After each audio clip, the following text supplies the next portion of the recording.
Hey there, we are happy to have you tonight for another webinar from our free 8-week webinar series. My name is Ellie Borden. I'm a registered psychotherapist and author and the clinical director of the Mind by Design Psychology and Coaching Clinics. Tonight, Lisa is back and she's speaking about professional women and stress. So she's going to be covering how really do we define it? How do we identify it? What are some of our triggers? And then what are some of the coping mechanisms that are working for us and aren't working that great for us? Also, how do we identify really, the at-work stressors from the home stressors? And then how do we deal with all that? And then she'll wrap it up with you leaving with a brand new coping plan that is going to work better for you.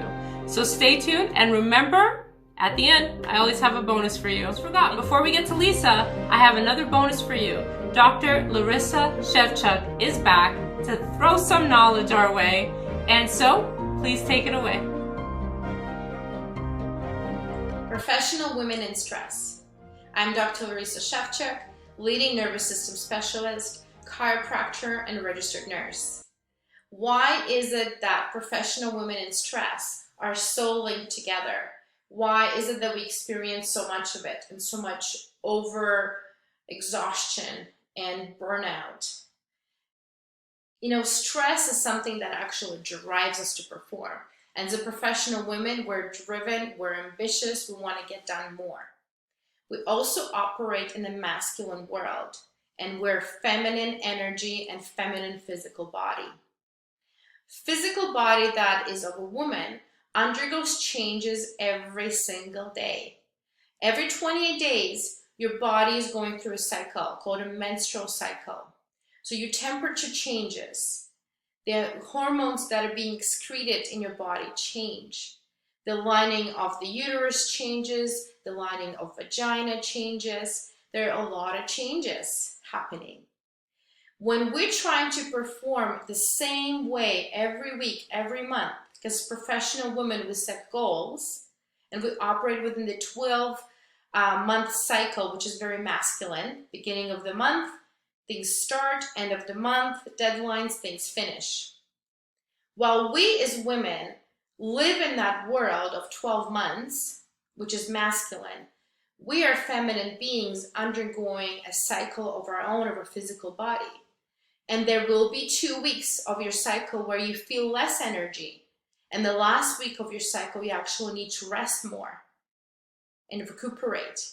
And during bleeding time, it is time to rest as well, even more, because there are physiological changes happening in your body which require energy.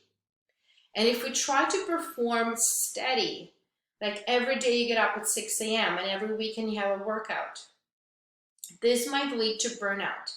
Even though the structure itself is the one that's fueling our energy levels and grounding us in that practice, because it's so rigid, it actually could cause burnout as well. It is very vital to schedule self-care days and time, and working with our own cycle, or the cycle of the moon if you're on birth control, and even though your body will still be going through hormonal changes. So it's not a fad to schedule self-care. It is actually a physiological need. If we don't have regular periods of rest and having fun and playing and doing, like, literally shutting off, we're not going to be productive. And your body is so intelligent and so smart that it will get that rest one way or the other. If you don't schedule it, it's going to happen by binge watching Netflix, scrolling through Facebook, absent mind activities, because your body literally says we got to shut down and rest and conserve energy. And that's why we do these activities. So if you're catching yourself watching Netflix very late instead of working or going to bed, please know there's nothing wrong with your will. What's happening is your body is actually saying, I need that rest.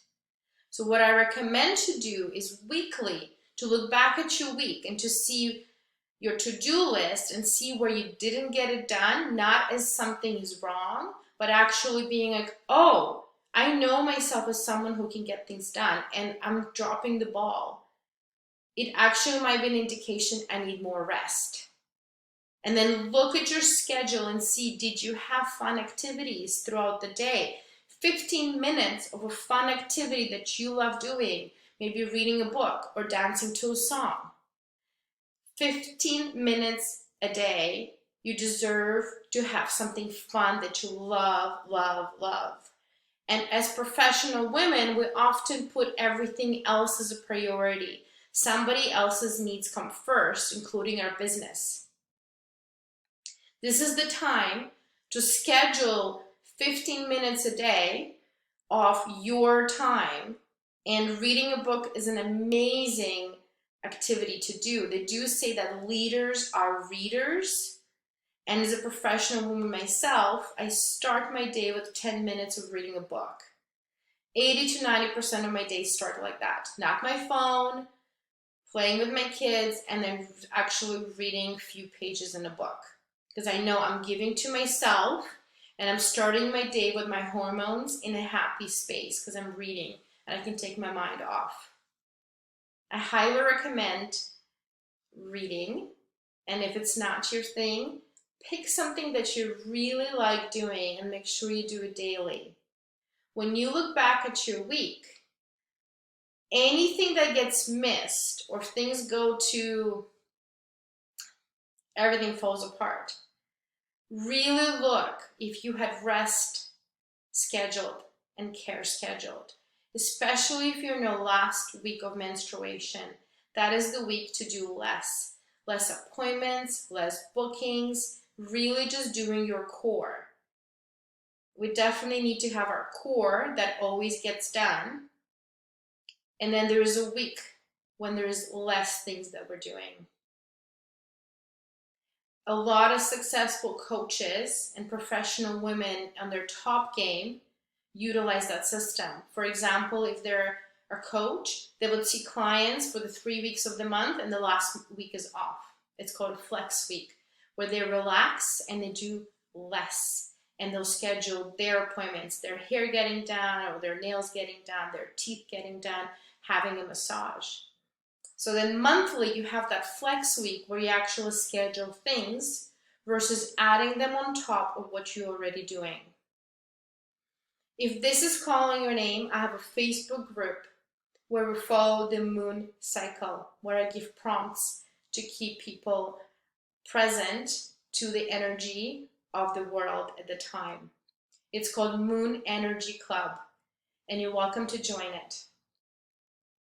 As my gift to you is I give 30 minutes consultations to talk about any health issues you've been dealing with, any physical health issue, and we'll find at least one action by the end of the call that you can implement right away to improve your health. If that's calling your name, there is a link to book an appointment. Thank you for being here.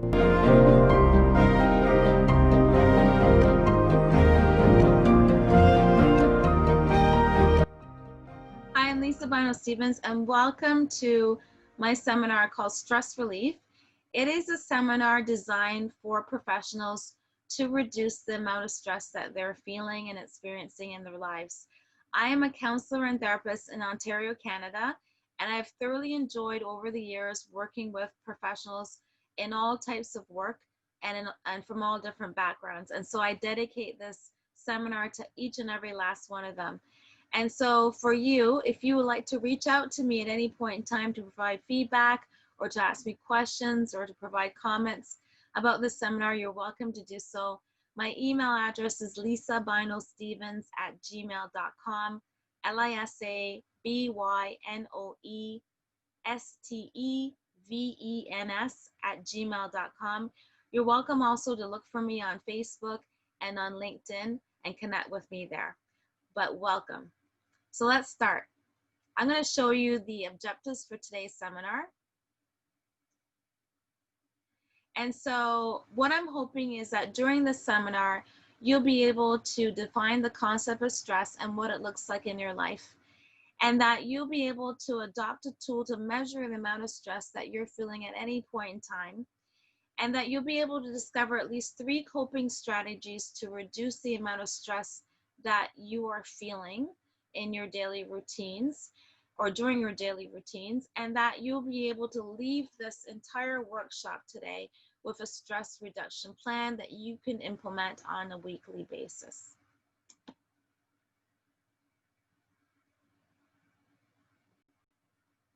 So I have a question for you.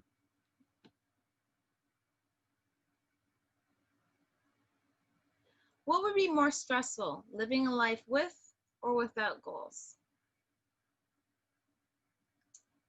Got your answer? So the trouble with not having a goal is that you can spend your life running up and down the field and never score. And that's a quote by Bill Copeland. And so we're going to start off the seminar with goal setting. And I know a lot of you as professionals, I know I am, I am for sure, very in tune with goal setting. And we talk about it all the time, but we're going to apply it to the stress in our lives for sure. But before we do that, I'm going to ask you a really important question. If I snap my fingers like this, and I said, what would be different if the stress in your life did not exist? What would be better? What would be different? So I'll give you a moment to think about that.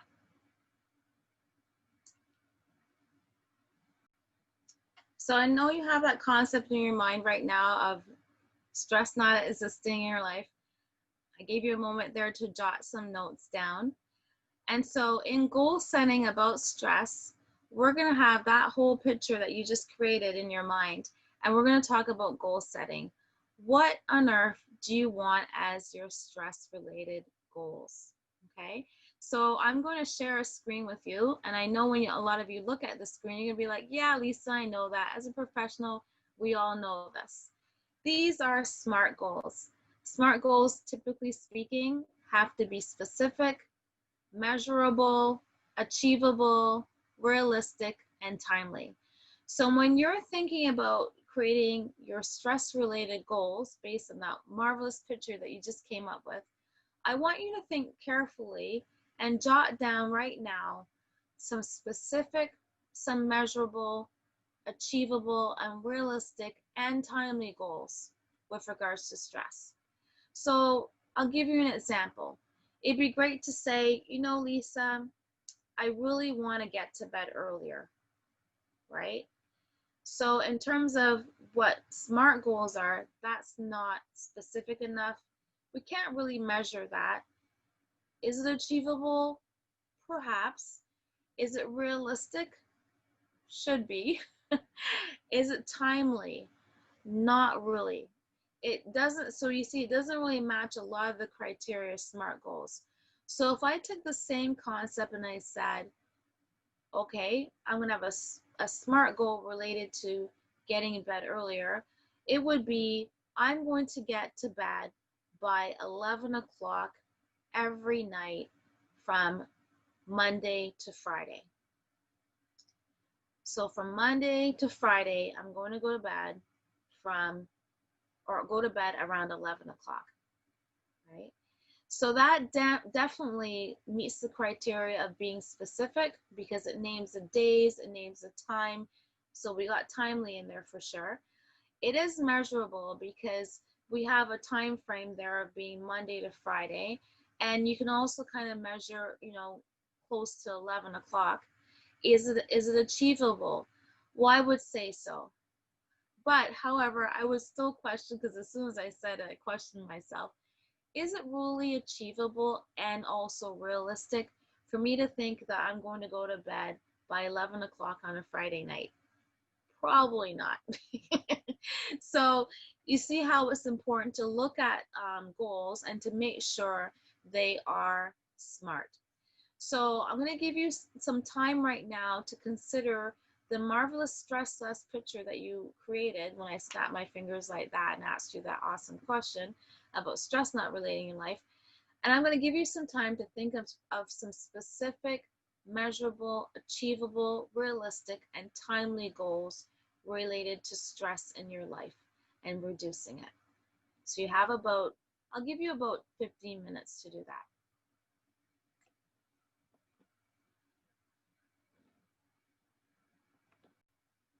So I hope that was enough time for you to come up with some SMART goals.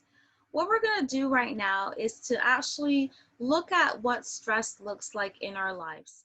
And I'm going to show you a video. I wish I had time to show the entire video to you because it's such an awesome video. And let me give you some background here. So the video is called "The Day I Snapped," and it has to do with, it's like a mental health documentary, and the title is Real Stories. And I mean, the whole video is about almost 50 minutes long, and so we don't have time to look at the whole thing, but you're welcome to jot down the title and to look at the seminar or the video later. And what I'm going to ask you to do is, during the time you watch this video with me, I want you to watch it and take note of as many details as possible relating to how stress is described in terms of what it looks like, what it sounds like, and what it feels like. So what stress looks like, what it sounds like, and what it feels like. Okay, are you ready?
So, what do you think about the video you just saw in terms of, um, what stress looks like, what stress sounds like, and what stress feels like?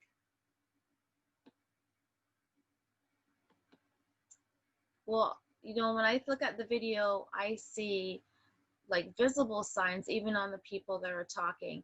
They look agitated, they look worried. Even the way their eyes were moving shows me that they are stressed, even talking about their experiences. They sounded not calm. They sounded concerned. They sounded worried. They may have sounded even a little bit angry. And what it feels like. Well, stress doesn't feel comfortable. It's not calm, that's for sure.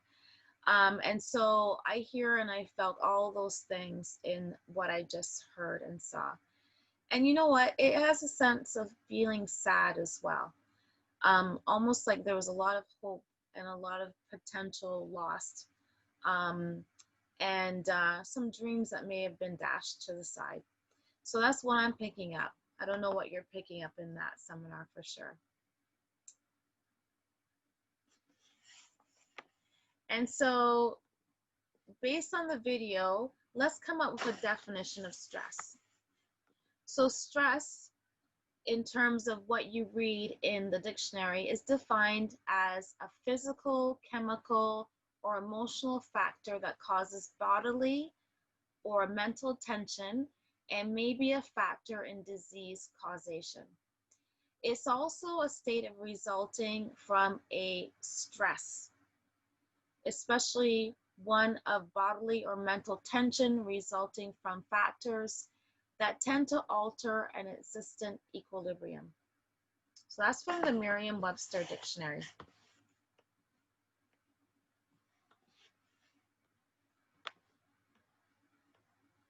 So Dr. Lazarus was a PhD actually just in stress and emotion.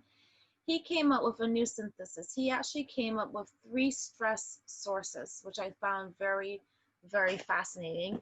And I'm going to share them with you right now.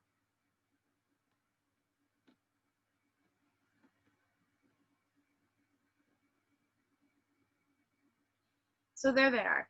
So his 3 stress source levels are social, cultural.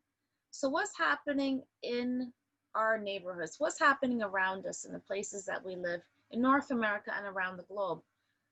Timely question. Right now, while I'm doing this seminar with you online, we have a worldwide global crisis called COVID-19. It has created a lot of stress and it's impacted the amount of stress that many people feel on a global basis. Not just in our specific community, but around the world, people are feeling an increased level of stress. So that's a really good example of socio-cultural. Now there's physiological levels of stress. So how can stress impact our bodies? Like basically our positive bodily function, or what typically would be positive bodily functionings. And so one of the things I notice about if I feel a lot of stress, I don't know about you, I feel right away that I get a slight tension headache. So I'm going to ask you, what do you notice about yourself? What's one of the first indicators in your body in terms of a physiological sign that says, I feel stressed? You could note that down, probably in a little box on the corner. Now, psychological is another stress level, stress source level that Dr. Lazarus came up with. And so this can be questioned in the form of what can be provoking events or stressors? What are possible mental and emotional reactions that you're having to stress? So psychological, a good example of a psychological level of stress would be if someone were to die and you're going through grief, but you also have a whole bunch of things to manage with regards to the death. Maybe you have to manage the estate. Maybe you have to manage relationships and how people are reacting to the death of that particular family member or loved one. And maybe because of this, all these things all at once, you are literally feeling mentally and physically exhausted. And so maybe you're feeling, you snap at the dog, right? So those are our psychological stress levels right there.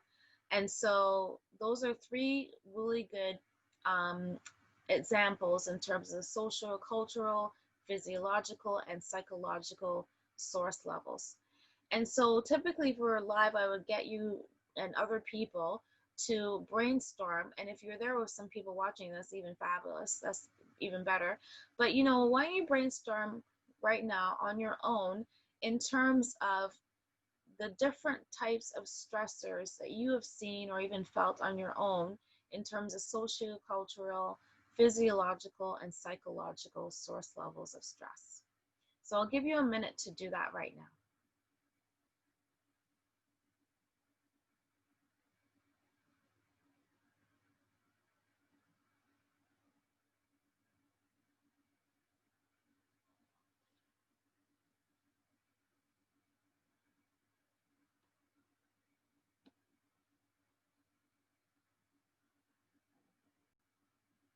Okay, so we're going to go on to actually measuring your stress. And I'm going to show you two measuring tools that you can use in terms of you figuring out how stressed you feel.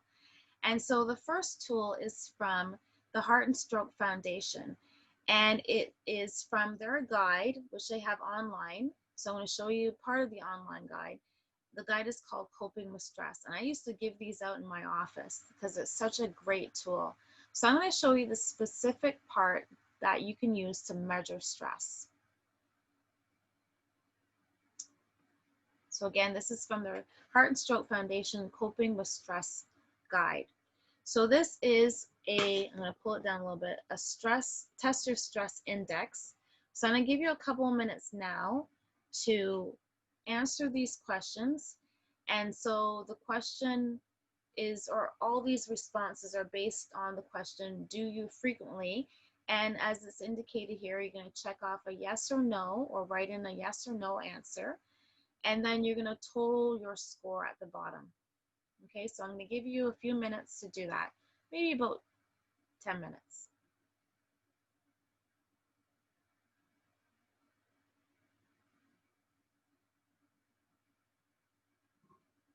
Now, in terms of scoring yourself, this is the score index. So I'm going to give you that as well, what your score means. So if you scored between 1 to 6, you have very few hassles. Life is good.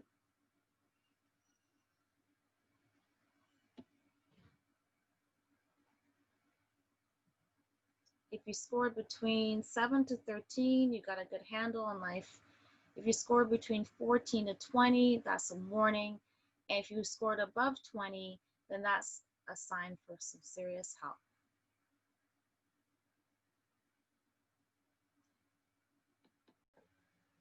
So I'm going to give you opportunity to go through how to score your stress test that you just did. And so let's actually do that together. So I'm going to share a screen with you and we can do that together. So when you go through, I'm just going to scroll up here. When you go through your stress test, you're going to add up your yes scores. So for each yes score, give yourself 1 point. And so I'll let you take some opportunity to do that right now.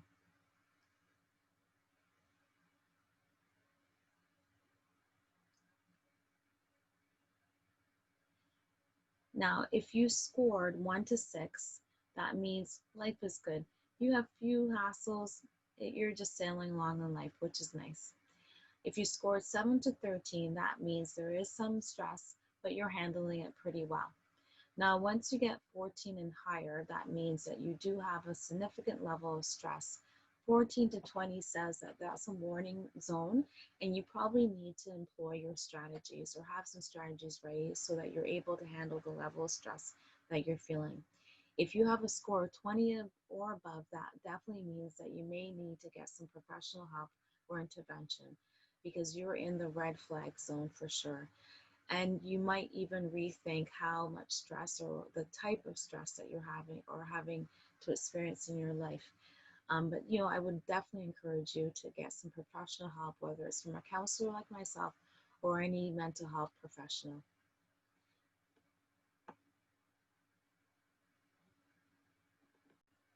Now I'm going to give you opportunity to try a classic stress scale.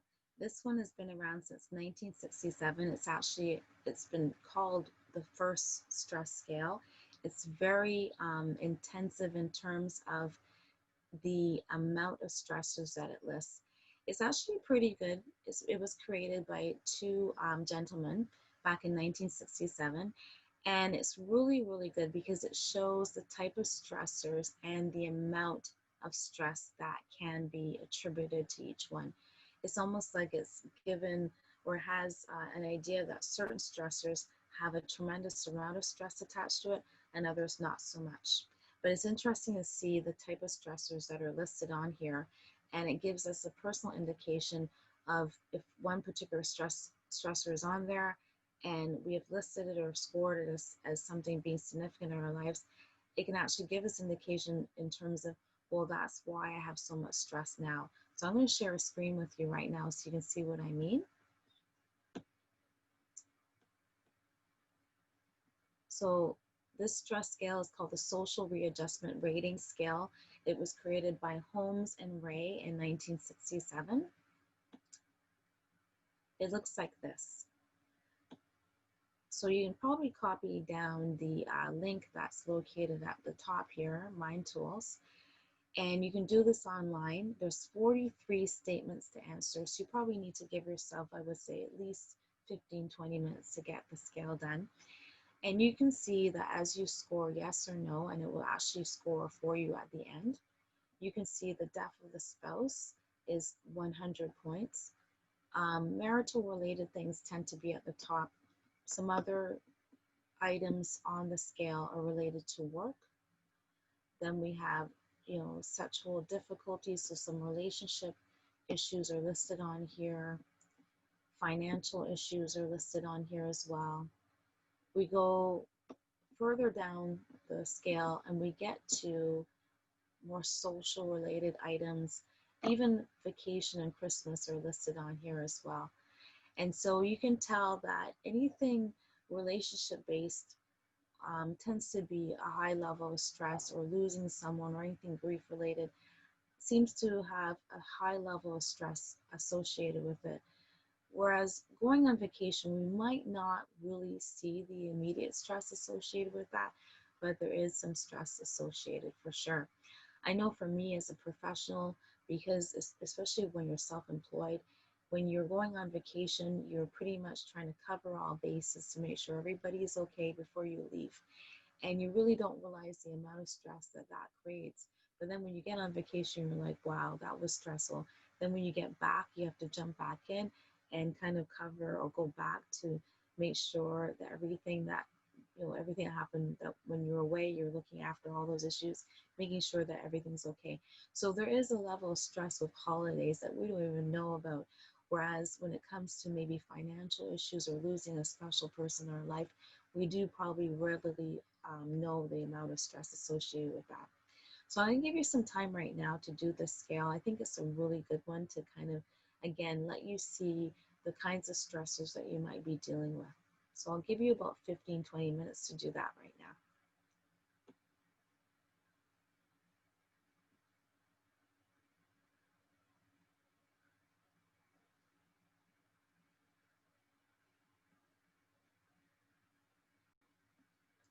So as you look at your stressors that you discovered by doing those two scales, what kinds of things did you see that stress you out?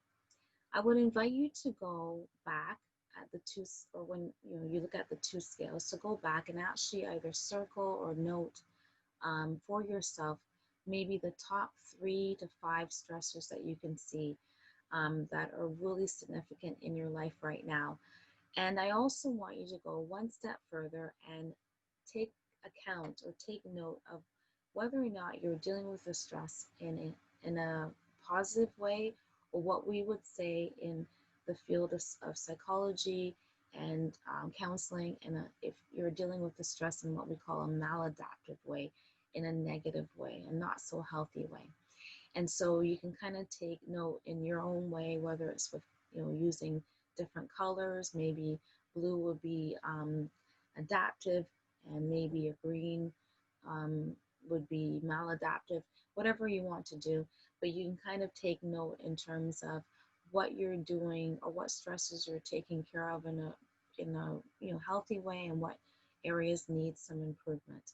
So I'll give you some time to do that right now, to go back and to kind of take note of that for sure. So it's time to take about a 15-minute break. So as you're taking your break, I'm going to give you a special assignment. I'm going to get you to go outside, and when you're outside, I want you to take 3 deep breaths. You'll do this whole assignment for about 15 minutes. You have lots of time to take 3 deep breaths. And so as you go outside, I want you to do exactly this.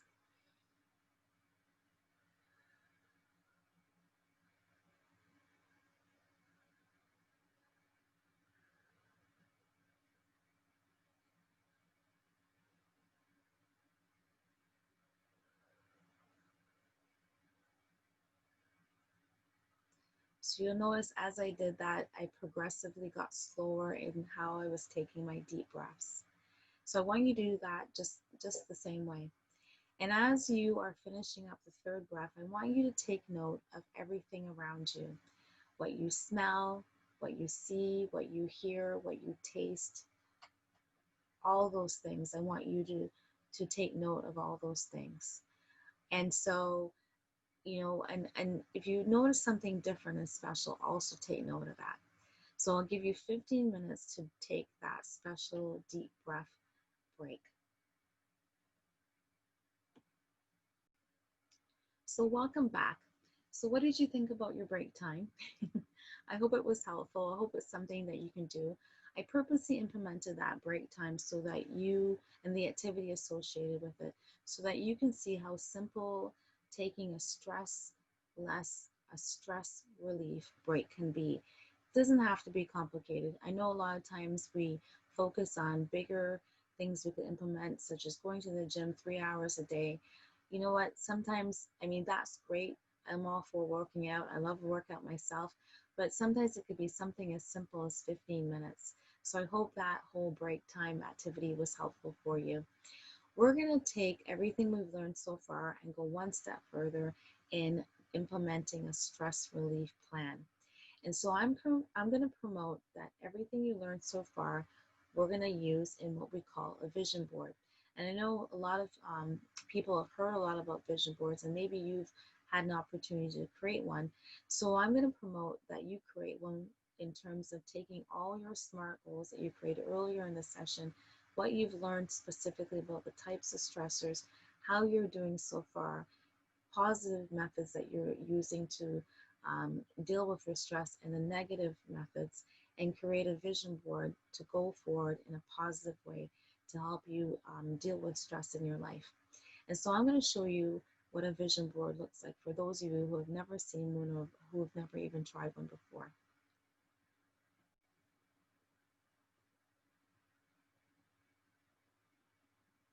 So this is what a vision board looks like. It can be as visually exciting as this, with lots of pictures. It can be simple as this here, where it has almost a mind mapping concept. So it could be in the middle vacation, taking 7 days vacation between now and December 2020. And then you have different bubbles that kind of say, well, this is what I'm going to do. Ask for vacation time here, um, investigate Algonquin Park, places to stay, canoe trip, get a new tent. And so the blue bubbles represent the steps that are going to be needed or will be needed to actually get that specific stress plan implemented. So the mind mapping can be very specific for sure. Of course, there are things that you need to get this vision board done. And by the way, a vision board can be a big pictorial image that you can put up on your wall, or it can be electronic. You can have it on your tablet, on your cell phone, on your desktop or your laptop. You can also have one even on Pinterest, and I'm all for all the above. And so with that being said, here are some vision board parameters that you should always keep in mind. I have here, by the way, that's 1.5 hours to do a vision board. You know what? A vision board, you can kind of maybe have an online virtual vision board party, and you might start in 1.5 hours. Or if you're really working really well and really fast, you can probably get it done. But I'm all for taking your time to do this because, for one, you know what? You just created your stressors, you just outlined all your stressors and your SMART goals. Maybe you need to go back and tweak some right now. So it might take a little bit more time than 1.5 hours. Maybe you'll give yourself a full day or a full half a day. But the bottom line is that you're communicating to yourself your stress less plan in this vision board. And that the one thing I will also say for sure is that you're going to make this vision board as eye accessible as much as possible. So if you have it on your cell, or maybe you have the same vision board, maybe it's up on your wall at home, in a place that you'll see quite frequently, and then you have a picture of it on your phone, you have a picture of it on your desktop, that will be super ideal. The other thing to remember is to avoid overcrowding with a lot of images. So, try your best to maybe have 3 concepts, I would say max, and really, even if you use one concept, have different pictures, but try your best not to make it too overcrowded for sure. And also continue to make sure it's always up to date. Goals are always, in terms of what I tell clients all the time, they're not stagnant, they can be changed. And so they're very much non-static concepts. They can be changed all the time. And so maybe at this particular moment, one stress goal is really something that should be taken care of, and something that, is for right now, for you to kind of really take care of right now. But maybe in December or maybe in a year from now, it's not the same goal that is as important as it is right now. So, you may go back and update your vision board periodically for sure. And make sure it matches your belief system. So it's great that if you are from a certain culture or maybe a religious faith, that you have items on your vision board that relate to that. So say you have a certain faith and you have a certain verse that really speaks to you, then by all means put it on that vision board, because it will really speak to you and it will be something for you to meditate on, which is also a stress reduction tool. The pictures in itself can also be related to your culture and your personal belief system, and those are items of visualization that also is a stress management tool as well.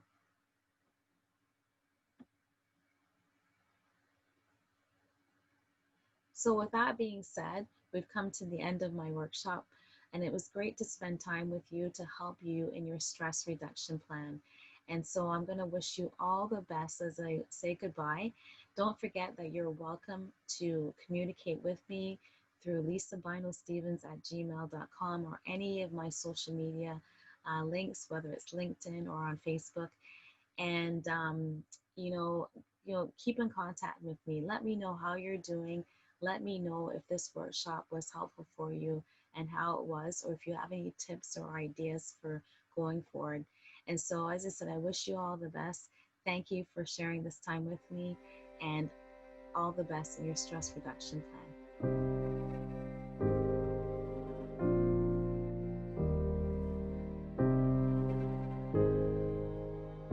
Hey there, thanks for sticking around.